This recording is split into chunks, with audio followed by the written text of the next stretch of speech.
Bonjour, bonjour. Je suis heureux de vous retrouver pour une pratique de non-dualité, pratique très simple encore une fois, pour revenir à cette ouverture, pour revenir à cette présence que nous sommes vraiment. Alors on est le 28 avril 2020.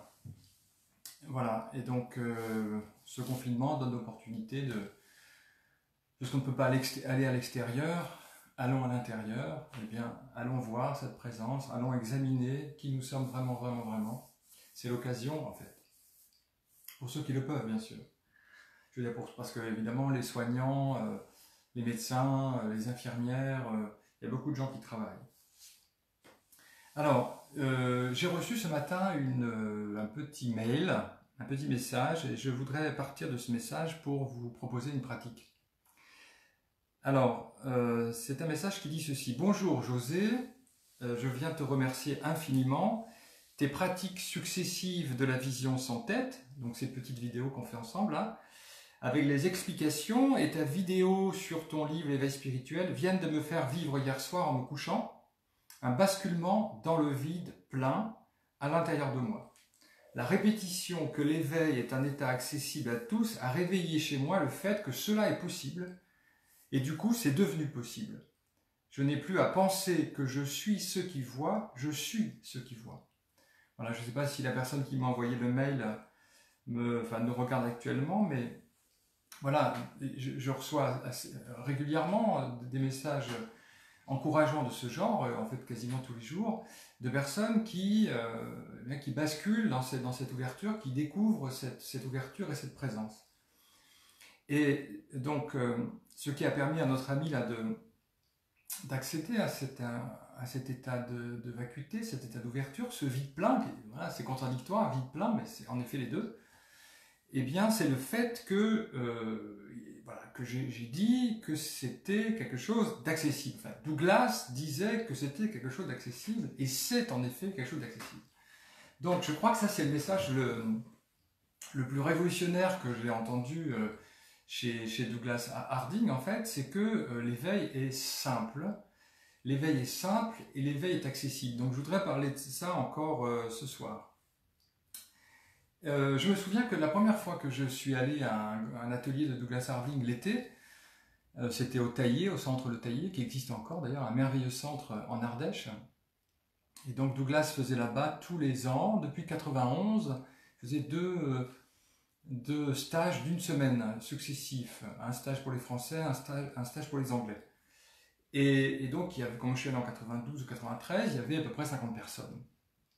Et donc, en allant en Taillé, je me suis dit, bon, je vais à un atelier de Douglas Harding, je pense que voilà, Douglas Harding voit certainement sa vraie nature, mais voilà, pas les autres, quoi. Ce sera vraiment... j'avais l'idée, si vous voulez, qu'il y avait voilà, un peu un maître, et puis autour des disciples essayant d'atteindre cet état lointain. Et en fait, je me suis aperçu très rapidement, au Taillé, dans ce stage, que d'abord qu'il n'y avait pas du tout de relation maître-disciple, on était des amis ensemble, mais surtout qu'une grande partie des gens qui étaient là, sur 50, plus de la moitié, une grande partie des gens voyaient clairement leur vraie nature, voyaient clairement, étaient tout à fait conscients de cet espace.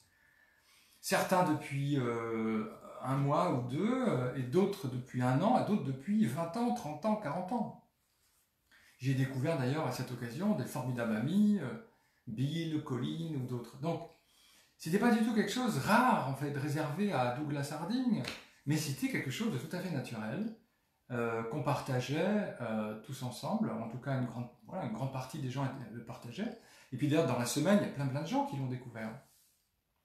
Ça devenait le mode naturel de vivre, en fait, pendant une semaine. On vivait à partir de cette ouverture. Et ça m'a bouleversé de voir que c'était si accessible, si naturel, si simple.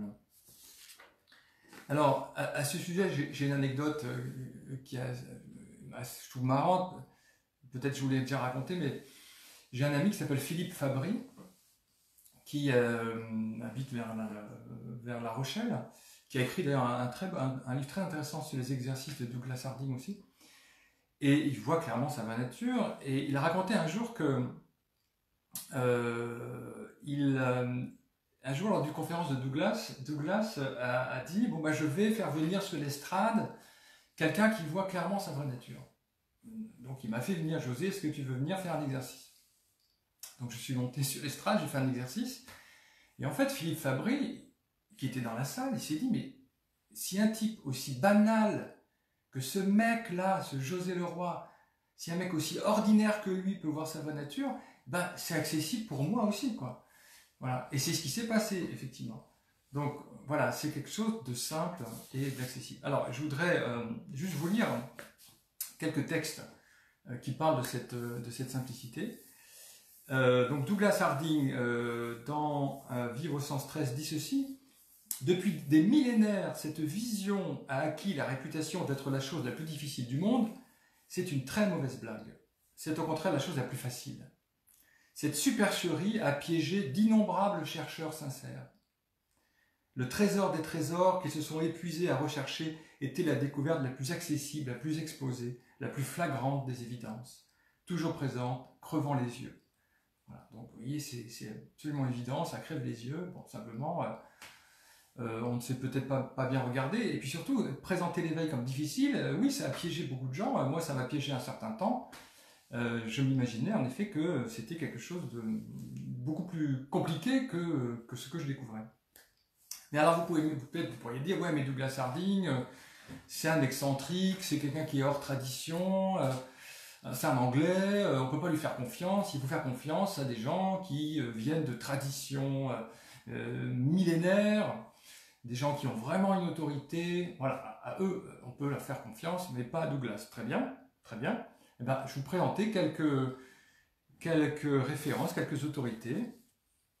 D'abord de l'hindouisme, vous connaissez peut-être cette phrase de Ramana Maharshi, « Le soi est plus facile à voir qu'une groseille dans la paume de sa main ». Le soi est plus facile à voir qu'une groseille dans la paume de sa main. Voilà. Donc qu'est-ce qui est plus facile à voir? On fera un exercice là-dessus tout à l'heure d'ailleurs. Donc qu'est-ce qui est plus facile à voir qu'une groseille? Le soi. Bon, ça c'est l'hindouisme. Maintenant, si vous regardez le bouddhisme notamment tibétain. Le bouddhisme tibétain, ça peut être très très compliqué. Hein. Quand on se plonge dans la philosophie du bouddhisme tibétain, oui, ça paraît très très complexe. C'est hyper élaboré, c'est magnifique de concept. Hein. Bon, la philosophie tibétaine est extrêmement précise, extrêmement complexe, très intéressante. Mais l'éveil est quand même présenté par des grands maîtres comme quelque chose de très simple. Par exemple, Tulku Urgyen Rinpoche. Tulku Urgyen Rinpoche est un des plus grands maîtres Dzogchen du XXe siècle. Voici ce qu'il dit. C'est si simple, donc l'éveil, hein, c'est si simple que c'en est en fait incroyablement facile. Vous ne pouvez pas le manquer. Le problème en fait, c'est que c'est trop facile. C'est trop proche de soi-même. Certains grands maîtres ont dit que le problème ne réside pas dans le fait que c'est compliqué, mais que c'est trop simple. Les gens ne l'acceptent pas. Ils se disent, c'est juste mon état de conscience actuel, donc à quoi ça sert? Ça, c'est des questions qu'on entendait aussi dans les stages de Douglas. C'est-à-dire, oui, je vois le vide, mais après, so what? Donc les gens se disent, ce n'est pas très spécial, je veux quelque chose d'étonnant, quelque chose de totalement différent, quelque chose qui est bien supérieur à ce présent état de conscience, quelque chose avec des lumières étonnantes et de grandes splendeurs. Donc ce que nous voulons, enfin ce que les gens veulent beaucoup, sont des expériences mystiques. On a fait une vidéo l'autre jour là-dessus. Et donc ces personnes ignorent leur état d'esprit naturel actuel et ils espèrent que quelque chose d'extraordinaire va se produire. Voilà. Donc, vous voyez, Tulku Urgyen Rinpoche nous dit que c'est extrêmement simple, extrêmement facile, mais c'est tellement simple que les gens ne le remarquent pas, peut-être. Parce qu'on veut, voilà, on veut des feux d'artifice. Alors, Tulku Urgyen Rinpoche était un maître extraordinaire. Alors ça, c'est tiré d'un livre en anglais qui s'appelle As It Is, tel que c'est. Donc c'était un maître extraordinaire, mais apparemment c'était aussi un père assez extraordinaire, puisqu'il a eu des enfants, dont certains sont devenus aussi des maîtres réputés, notamment, vous connaissez peut-être Mingyur Rinpoche, qui aujourd'hui est assez connu en Occident, qui fait beaucoup de vidéos en ce moment d'ailleurs, et quelqu'un de jeune, hein, je sais pas, il doit avoir peut-être 45 ans, et très drôle. Et voilà, il parle aussi de cet état d'ouverture et d'éveil en termes très simples, hein, comme son père. Vous voyez, il dit ceci. Comme beaucoup de gens que je rencontre en enseignant de par le monde, je pensais que l'esprit naturel devait nécessairement être quelque chose de différent ou de mieux que ce que je connaissais déjà. En réalité, cet état naturel est encore plus facile à faire l'expérience que de boire de l'eau. Je répète, en réalité, il est encore plus facile de faire l'expérience de l'esprit naturel que de boire de l'eau. Voilà. Donc, boire de l'eau, a priori, c'est simple. Enfin, c'est pas si simple, puisqu'il faut qu'il y ait de l'eau, mais c'est encore plus simple de voir cette ouverture. Et dans un autre texte, Mingyur Rinpoche dit ceci: cet espace est facile à reconnaître, plus facile à reconnaître que n'importe quoi d'autre. Il est plus proche que nos pensées, plus proche que nos sensations. La présence éveillée est présente avant toute pensée, avant toute sensation, tout baigne en elle. Nous sommes cette présence, et voici la clé qu'il nous donne. Il suffit de retourner le regard vers ce qui regarde. Il suffit de retourner le regard vers ce qui regarde. Voilà. Ce qui est effectivement la pratique que nous faisons ici tous les soirs à 18h. Voilà. Donc, certes, Douglas Harding était un Anglais excentrique qui n'appartenait à aucune tradition, mais vous voyez que dans les traditions aussi, on nous dit que c'est simple. Alors moi, je voudrais vous proposer une petite pratique. Alors, j'ai pas de groseille avec moi, c'est pas la saison des groseilles, mais on peut quand même faire l'expérience de Ramana Maharshi. Hein. Le soi est plus facile à voir qu'une groseille dans la paume de sa main. Donc, ce que je vous demande, c'est voilà, de tendre votre main comme ceci, si vous voulez bien. Tendez votre main. Alors, il n'y a pas de groseille dedans. J'aurais pu prendre autre chose comme fruit, mais je n'y ai pas pensé en fait. Donc, tendez votre main. Alors, regardez votre main. Regardez votre main. Donc là, on peut dire que la main est facile à voir. Rien ne semble plus facile à voir que la main. Encore que ce n'est pas si facile que ça, parce que si il faisait nuit, on ne la verrait pas.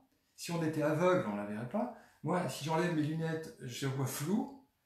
Donc, c'est facile, mais c'est pas si facile. Enfin, c'est quand même facile. Alors, est-ce qu'il est plus facile de voir le soi que de voir sa main? Eh bien, écoutez, je vous invite à déplacer votre attention maintenant. On va faire remonter notre attention le long du bras. Donc, regardez maintenant votre poignet. Ok, vous voyez votre poignet. Regardez le creux du coude. Ok, vous voyez le creux du coude. Regardez votre biceps. Regardez votre épaule. Et regardez maintenant ce qu'il y a au-dessus de l'épaule. Prenez conscience de l'espace à partir duquel le bras surgit. Prenez conscience de la vacuité au-dessus de l'épaule. Et maintenant, revenez à votre main. Regardez votre main, qui est là. Et en même temps, prêtez attention à l'espace à partir duquel vous regardez la main. Prêtez attention à l'ouverture dans laquelle la main apparaît. Et là, je pense que vous pouvez en même temps voir la main et voir l'espace au-dessus de vos épaules. C'est une attention dans les deux directions, si vous voulez. Une attention vers l'ouverture et une attention vers le monde, et là, vers la main. Et je vous disais tout à l'heure que, bon, c'est facile de voir la main, mais c'est plus facile de voir le soi, de voir cet espace. Parce que la main, donc je vous ai dit qu'il y a des conditions pour la voir, il faut qu'il y ait de la lumière, il ne faut pas qu'on soit aveugle, il ne faut pas qu'on ait une mauvaise vue, et puis on ne voit pas vraiment toute la main en fait, on ne voit pas tous les détails, on ne voit pas l'autre côté, on ne voit qu'un côté. Si on prenait un microscope, on verrait encore d'autres détails de la main, donc elle n'est jamais parfaitement vue en fait, cette main. En revanche, regardez au-dessus de vos épaules, regardez la vacuité à partir de laquelle vous regardez le monde, vous regardez cette main. Cette vacuité, elle est vue instantanément et elle est vue parfaitement en fait. Vous voyez cette simplicité de manière absolument parfaite. Parce que la main est compliquée, mais l'espace, il est simple. Donc la connaissance qu'on a de cet espace, cette connaissance est parfaite, toujours parfaite, dès le premier moment en fait. Donc Ramana a parfaitement raison. Il est plus facile de voir le soi que de voir une groseille dans la paume de sa main, que de voir la main, que de voir n'importe quel autre objet. Oui. C'est absolument simple. Alors si c'est simple, bon, comment se fait-il que parfois on ne le voit pas? Voilà, c'est ça le mystère en fait. Comment cette simplicité parfois nous échappe? Alors dans mon livre L'éveil spirituel, j'ai consacré un chapitre aux obstacles vers l'éveil spirituel. Alors, d'un certain point de vue, et qui est le vrai point de vue, en fait, il n'y a pas d'obstacle. Il n'y a pas d'obstacle. L'obstacle, c'est de croire qu'il y a des obstacles. Vous voyez, parce que là, en ce moment, au-dessus de vos épaules, il n'y a pas de voile hein, qui masque la vacuité. Il n'y a pas un rideau à ouvrir, si vous voulez. Il n'y a pas un volet qu'on va ouvrir comme des persiennes. Il n'y a absolument pas d'obstacle là. De votre côté, là, c'est transparent, c'est grand ouvert. Donc, d'un certain point de vue, qui est le point de vue de la vérité ultime, il n'y a aucun obstacle. Bon. Alors, qu'est-ce qui fait qu'on ne le voit pas? Eh bien, tout à l'heure, Tulku Jürgen nous l'a dit, nous cherchons autre chose. C'est-à-dire que nous attendons une expérience mystique, souvent, hein, c'est ça, une explosion, quoi, des feux d'artifice. Et donc, on passe à côté de cette simplicité. Elle nous paraît tellement banale qu'on se dit non, ça ne peut pas être ça. Non, c'est pas possible, ça doit être plus extraordinaire. En fait, cet éveil simple, il va se révéler extraordinaire. Mais ce n'est pas forcément un feu d'artifice. Ça, c'est le premier point. Deuxième point aussi, c'est que on pense que l'éveil, peut-être, hein, que l'éveil est réservé pour une élite, que l'éveil est rare. Donc, dire que l'éveil est réservé pour une élite et qu'il est rare, c'est dire, bah, c'est pas pour moi, quoi. C'est une façon de s'en mettre à l'abri, vous voyez. C'est une façon d'y échapper, en fait. L'autre obstacle aussi, c'est notre distraction. Nous sommes distraits. Et nous sommes distraits, c'est-à-dire que notre attention n'est pas portée dans la bonne direction. Notre attention est uniquement tournée vers l'extérieur. Et donc, comme disait là le jeune Mingyur Rinpoche, il nous faut tourner notre attention vers l'ouverture. Et là, ça devient imparable. Si on nous dit où regarder, ça devient imparable. Si on ne sait pas à quoi faire attention, on peut passer à côté. Mais si on nous dit, en effet, concrètement, si on nous montre, et c'est encore mieux avec cet exercice, hein, si on nous dit que notre attention, en quelque sorte, doit se retourner vers elle-même, et bien alors, ça devient imparable. Autre obstacle aussi, c'est qu'on se dit, ben, pour découvrir cet éveil, il faut appartenir à une tradition. Bon, ben, ça non, en fait, c'est indépendant des traditions, même si, évidemment, les traditions humaines, mais c'est indépendant des traditions. Il y a peut-être aussi quelque chose qui peut nous paraître un obstacle, c'est qu'on peut avoir peur de cette vacuité. J'entends souvent des gens dire, en fait, ce vide me fait peur. Parce que ça peut ressembler à la mort, en fait. Là, dans cet espace, la petite personne disparaît. Mais en fait, il n'y a pas du tout à avoir peur, parce que ce qui disparaît, c'est juste une identification. Ce qu'on va découvrir, au contraire, c'est une plénitude. C'est pour ça que je le présente pas seulement du point de vue de la vacuité. Il faut dire aussi que c'est une plénitude, que c'est rempli à ras-bord du monde, que c'est éveillé, que c'est source de paix, source de joie, que c'est vide, mais c'est aussi plein, en fait. Mais c'est vrai que le vide peut faire peur, le mot vide peut faire peur, parce qu'on l'associe au néant. D'ailleurs, je note que Jon Kabat-Zinn, ce génial biologiste américain qui a mis au point cette méditation de pleine conscience. Moi, j'adore, hein, Mindfulness Stress-Based Reduction, c'est magnifique, hein, la réduction du stress basée sur la méditation. Mais, vous voyez, il a appelé sa méditation de pleine conscience. S'il avait appelé ça méditation de vide conscience ou de conscience vide, ça aurait, je pense, attiré moins de monde. Mais pourtant, pour que la conscience soit pleine, il faut qu'elle soit vide. Donc, ce vide n'est pas du tout effrayant, en fait. C'est une présence éveillée et vivante au monde. Voilà, puis il y a peut-être aussi sûrement des identifications aux pensées, mais ça, j'en reparlerai, des identifications aux émotions, j'en reparlerai aussi. En tout cas, ce que je voulais ici souligner avec vous, puisque je l'ai reçu ce mail ce matin, c'est combien, en fait, c'est simple. C'est simple. C'est juste une question d'attention. Et Mingyur Rinpoche a tout à fait raison. Il s'agit de regarder ce qui en nous regarde. Je vois ma main et je vois en même temps l'espace à partir duquel la main est vue. Je vois ce téléphone et je vois en même temps l'espace à partir duquel ce téléphone est vu. Et en fait, personne ne voit en réalité. C'est ça qui est mystérieux. Personne ne voit et pourtant il y a vision. Voilà. Donc, puisque c'est simple, pourquoi ne pas tenter l'aventure? Voilà. Merci beaucoup, prenez soin de vous et à bientôt.